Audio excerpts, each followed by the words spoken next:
وضو بظاہر تو یہ عبادت سے پہلے خود کو پاک کرنے کا ایک عمل لگتا ہے، لیکن کیا یہ واقعی صرف جسمانی صفائی ہے یا پھر یہ روح کی تیاری ہے؟ اپنے رب سے ملاقات سے پہلے ایک عاجزانہ پیشکش۔ چلیں آج اس نور کے دروازے کو کھول کر دیکھتے ہیں کہ اس کے پیچھے کیا ہے۔ یہی سوال دراصل اس سارے روحانی سفر کی بنیاد ہے۔ کبھی سوچا ہے کہ پانی کے یہ چند قطرے اتنے طاقتور کیسے ہو سکتے ہیں؟ جب وضو کا پانی بہتا ہے نا، تو یہ صرف ظاہری میل کچیل نہیں دھوتا، بلکہ ہمارے اندر جو غفلت کی گرد جمی ہوتی ہے، جو گناہوں کا بوجھ ہوتا ہے، اسے بھی اپنے ساتھ بہا کر لے جاتا ہے۔ اچھا، تو اس سفر میں ہم 5 قدم اٹھائیں گے۔ سب سے پہلے ہم دیکھیں گے کہ کیسے پانی پاکی کا ذریعہ بنتا ہے، پھر ہم باطنی صفائی اور گناہوں کے کفارے کی گہرائی میں اتریں گے۔ اس کے بعد جانیں گے کہ وضو ہماری روزمرہ زندگی کو برکتوں سے کیسے بھرتا ہے، اور آخرت میں یہ ایک مومن کی پہچان کیسے بنے گا، اور آخر میں ہم اس خزانے سے اپنے دامن کو بھریں گے۔ چلیں جی، تو پہلا قدم اٹھاتے ہیں۔ یہ سمجھنا بہت ضروری ہے کہ وضو محض کوئی رسم نہیں ہے، بلکہ یہ عبادت کے محل میں داخل ہونے سے پہلے روح کی تیاری کا پہلا اور سب سے اہم قدم ہے۔ یہ بات ہے نا بہت گہری ہے۔ جب کوئی شخص وضو کرتا ہے تو وہ صرف اپنے ہاتھ پاؤں نہیں دھو رہا ہوتا، بلکہ وہ گویا اپنے رب کی بارگاہ کے دروازے پر پہلی دستک دے رہا ہوتا ہے۔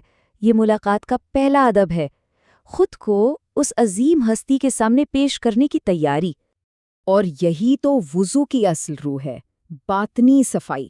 یعنی بات صرف ہاتھ منہ دھونے کی نہیں، بلکہ اپنی نیت کو ہر کھوٹ سے پاک کرنے کی ہے، اپنے دل کو دنیا کی آلائشوں سے دھو کر خالص کرنا، تاکہ جب نماز میں کھڑے ہوں تو ہماری عبادت میں کوئی دکھاوا نہ ہو، وہ صرف اور صرف اللہ کے لیے ہو۔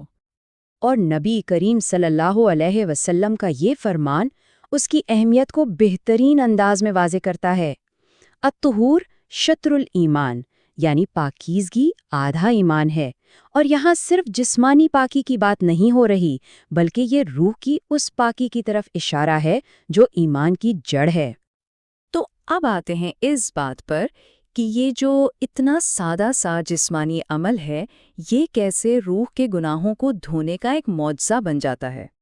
صحیح مسلم کی یہ حدیث اس عمل کی خوبصورتی کو بیان کرتی ہے کہ جب کوئی مومن وضو کرتا ہے تو چہرہ دھونے سے آنکھوں کے گناہ، ہاتھ دھونے سے ہاتھوں کے گناہ اور پاؤں دھونے سے چل کر کیے گئے گناہ پانی کے ہر قطرے کے ساتھ جھڑ جاتے ہیں، یہاں تک کہ وہ انسان گناہوں سے بالکل پاک صاف ہو جاتا ہے۔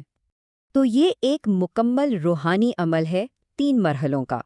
پہلا مرحلہ اعضاء کا دھلنا، دوسرا مرحلہ گناہوں کا جھڑنا، اور تیسرا سب سے خوبصورت مرحلہ انسان کا ایک نئی بے داغ پاکیزگی کے ساتھ کھڑا ہونا، گویا اس نے ابھی ایک نئی زندگی شروع کی ہو۔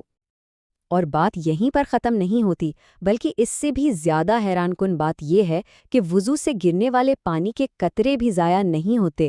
یہی قطرے قیامت کے دن گواہی دیں گے کہ ہاں، اس بندے نے دنیا میں اپنے رب کی رضا کے لیے طہارت کا راستہ اختیار کیا تھا۔ اچھا، تو وضو کا اثر صرف آخرت کے لیے ہی نہیں ہے، بلکہ اس کی برکتیں تو اسی دنیا میں ہماری زندگی پر ظاہر ہونا شروع ہو جاتی ہیں۔ دیکھیں، یہاں برکت کا مطلب سمجھنا بہت ضروری ہے۔ برکت صرف مال یا وقت میں اضافہ نہیں، بلکہ یہ دل کا وہ سکون ہے، کاموں میں وہ آسانی ہے، اور اللہ کی وہ خاص مدد ہے جو ہماری زندگی کو معنی دیتی ہے۔ اور وضو اسی برکت کے دروازے کی چابی ہے۔ تو سوچیں، اگر ہمیشہ باوضو رہنے کی عادت اپنا لی جائے تو یہ فائدے کیسے زندگی کا حصہ بن جاتے ہیں۔ اللہ کے فرشتے مغفرت اور رحمت کی دعا کرتے ہیں۔ نیند بھی عبادت میں شمار ہوتی ہے، کیونکہ ایک فرشتہ پوری رات حفاظت پر مامور ہو جاتا ہے۔ یہ ایک روحانی قلعہ ہے جو ہر شر سے بچاتا ہے، اور ہر بار وضو کرنے پر درجات بھی بلند ہوتے ہیں۔ چلیں اب اس سفر کے عروج کی طرف چلتے ہیں، وہ حصہ جہاں وضو کا سب سے بڑا، سب سے شاندار انعام منتظر ہے، یعنی آخرت میں پہچان اور کامیابی۔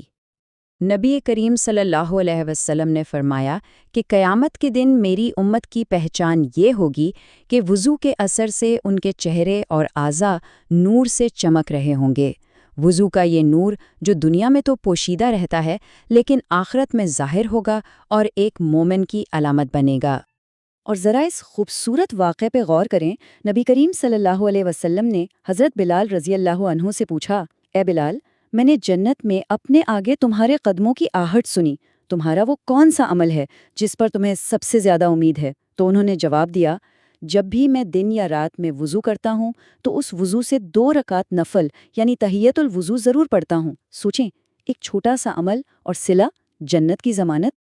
تو اب ہم ان تمام باتوں کو سمیٹتے ہیں۔ وضو صرف ایک عمل نہیں بلکہ یہ دین و دنیا کی بھلائیوں کا ایک مکمل خزانہ ہے۔ یہ واقعی ایک ایسا خزانہ ہے جس میں گناہوں سے پاکی، دنیا میں برکت، فرشتوں کی دعائیں اور آخرت میں پہچان اور نجات سب کچھ موجود ہے۔ تو اس ساری گفتگو کا خلاصہ ان 4 نکات میں ہے۔ وضو آخرت میں نجات کا ذریعہ ہے۔ وضو قیامت کے دن اپنے نبی کے سامنے پہچان کا نشان ہے۔ وضو نور کا وہ دروازہ ہے جہاں سے انسان پاکیزگی کی دنیا میں داخل ہوتا ہے، اور آخر میں وضو روح کی وہ معراج ہے جو بندے کو اپنے رب کے سب سے زیادہ قریب کر دیتی ہے۔ آخر میں یہ سوال سوچنے کے لیے ہے کہ کیا وضو صرف ظاہری پاکی کا نام ہے، یا پھر یہ وہ کنجی ہے جو جنت کے دروازے کھولتی ہے؟